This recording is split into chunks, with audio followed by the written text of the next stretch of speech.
Olá a todos, sejam bem-vindos a essa videoaula. Somos estudantes do IFTM, Campus Avançado, Parque Tecnológico Uberaba, curso Licenciatura de Computação, Polo UAB Nova Serrana. Essa videoaula é a atividade virtual 2 do módulo 3 da matéria Sociedade, Educação e Cultura do professor Clayton. Nosso grupo de trabalho é composto por mim, Hamilton, Edson e Iago. Faz parte da atividade de gravar uma videoaula sobre os seguintes temas, né, de escolha: sociedade, educação e cultura. Nosso grupo escolheu falar sobre sociedade. Eu vou compartilhar a minha tela para estar apresentando o material e logo em seguida eu passarei a palavra para os meus companheiros de grupo.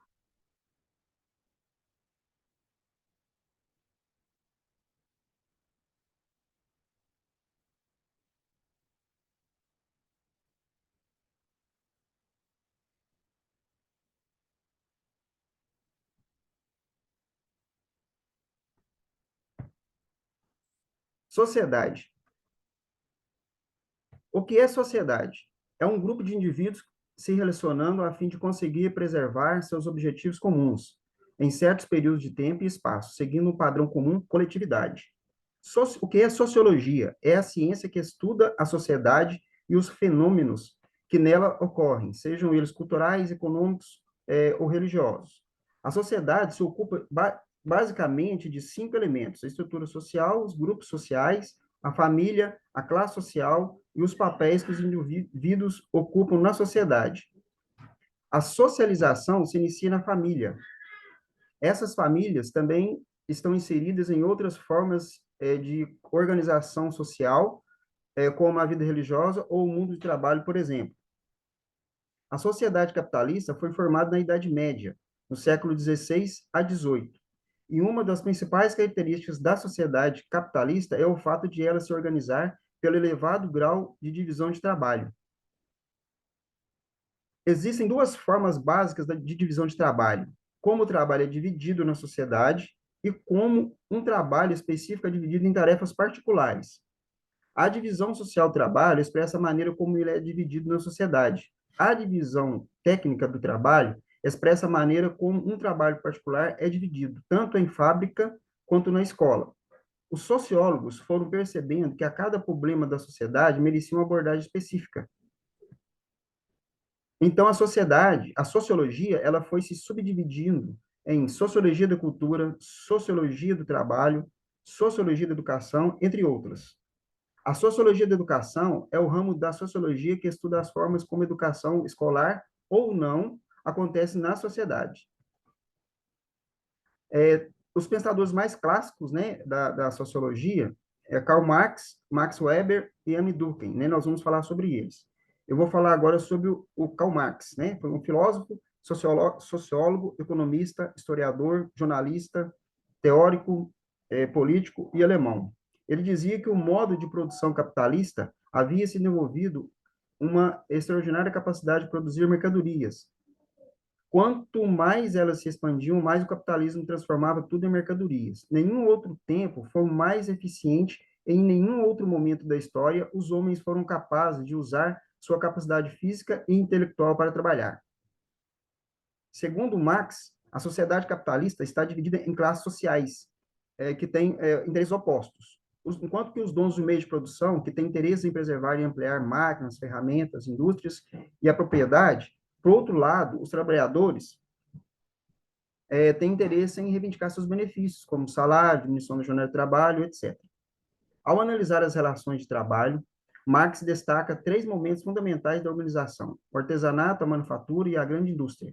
O capitalismo passou a ser o modo de produção dominante na maior parte do mundo. Entretanto, não extinguiu a produção artesanal e a manufatura. Ele as modificou e as submeteu à lógica do mercado que impôs no mundo todo. Marx acreditava que o proletariado promoveria as transformações necessárias à superação das desigualdades sociais. Então, eu termino aqui a minha apresentação e vou passar a palavra agora para os meus companheiros do grupo.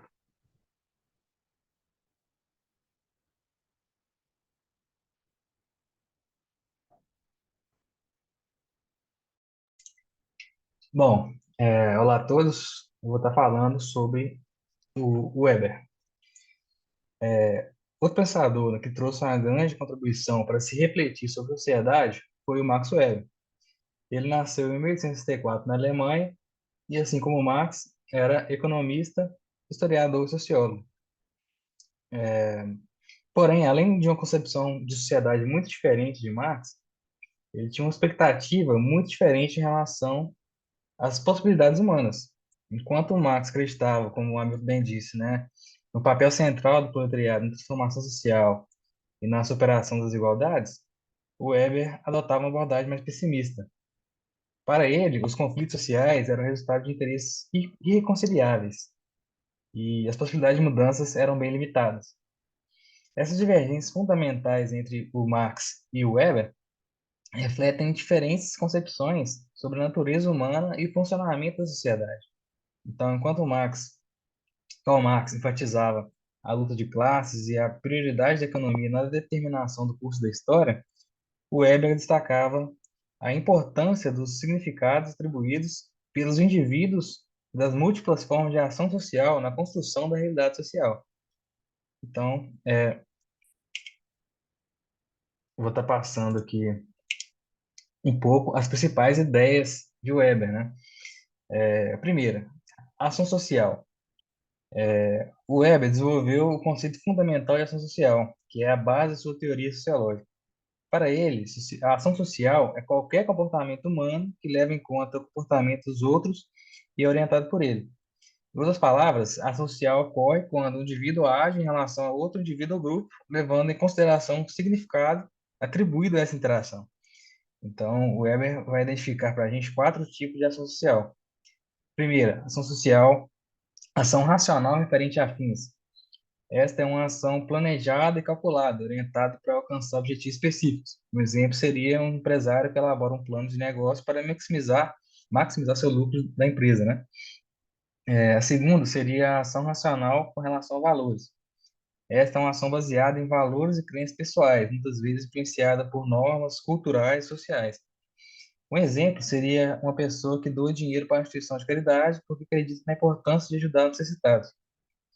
A terceira é a ação afetiva, especialmente emocional. Esta é uma ação baseada em emoções e sentimentos, como amor, raiva, tristeza. Um exemplo seria alguém que vota em um político porque se sente emocionalmente conectado a ele, independentemente de suas políticas. E a quarta é a ação tradicional. Esta é uma ação baseada em costumes e tradições estabelecidos ao longo do tempo. Um exemplo seria uma pessoa que segue uma profissão específica porque é uma prática comum em sua família e gerações. Outra ideia de Weber seria a divisão do trabalho e da burocracia. Ele sempre se dedicou também ao estudo da divisão do trabalho e da burocracia. Ele reconheceu a necessidade de especialização e organização eficiente do trabalho, especialmente em grandes instituições e empresas. No entanto, ele alertou para os perigos da burocracia excessiva, que pode levar à rigidez, à falta de inovação e até mesmo à alienação dos trabalhadores. Então, Weber destacou que a burocracia não é essencialmente ruim, mas pode se tornar disfuncional se não for adequadamente controlada e supervisionada. Ele enfatizou também a importância de garantir condições de trabalho justas e oportunidades de desenvolvimento profissional para os funcionários, a fim de evitar abusos e injustiças. Por fim, a última ideia seria do poder e dominação. Um dos aspectos mais significativos do pensamento de Weber é a sua análise do poder e dominação. Ele definiu o poder como a capacidade de impor a vontade sobre os outros, enquanto a dominação é a probabilidade de que os outros obedeçam a essa vontade. Então, ele vai identificar para a gente três tipos ideais de dominação legítima. Primeiro, a dominação tradicional, baseada na crença na santidade e nas tradições e instituições de longa data. Um exemplo seria um sistema político liderado por uma monarquia hereditária. A dominação carismática, baseada no carisma e na liderança excepcional de um indivíduo. Um exemplo seria um movimento social liderado por um líder carismático que inspira os seguidores com sua visão e personalidade cativante. E por último, a dominação racional legal, que é baseada em regras e leis estabelecidas de forma racional e aceitas pela sociedade.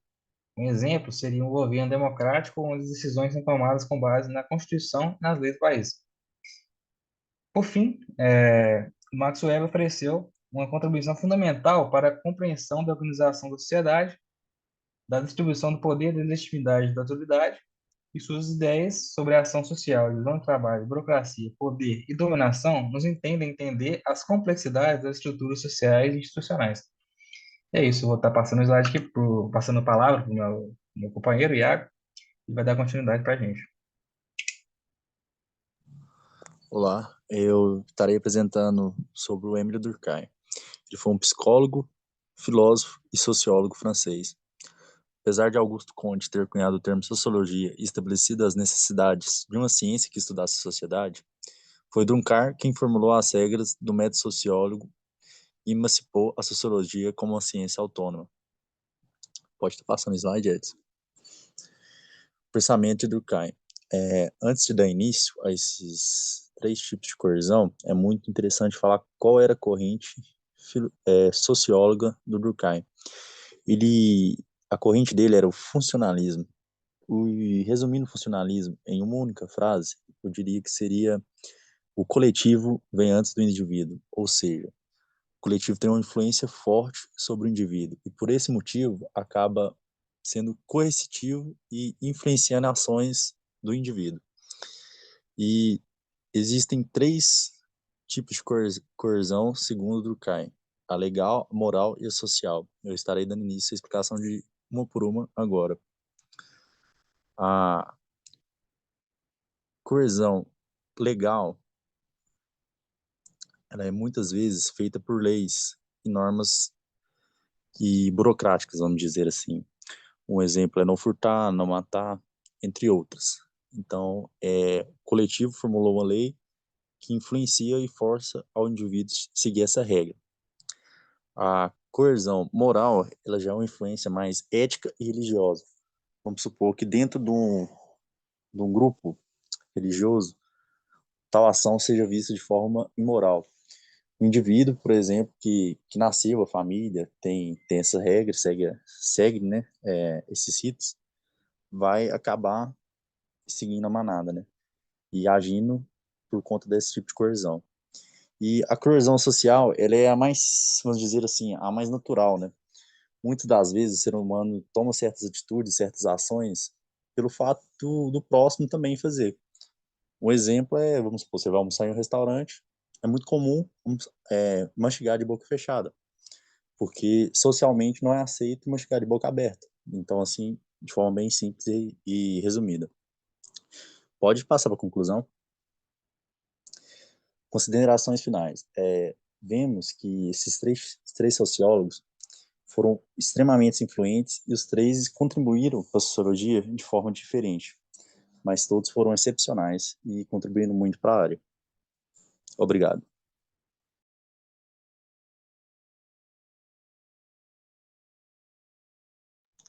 Pode ser, Hamilton.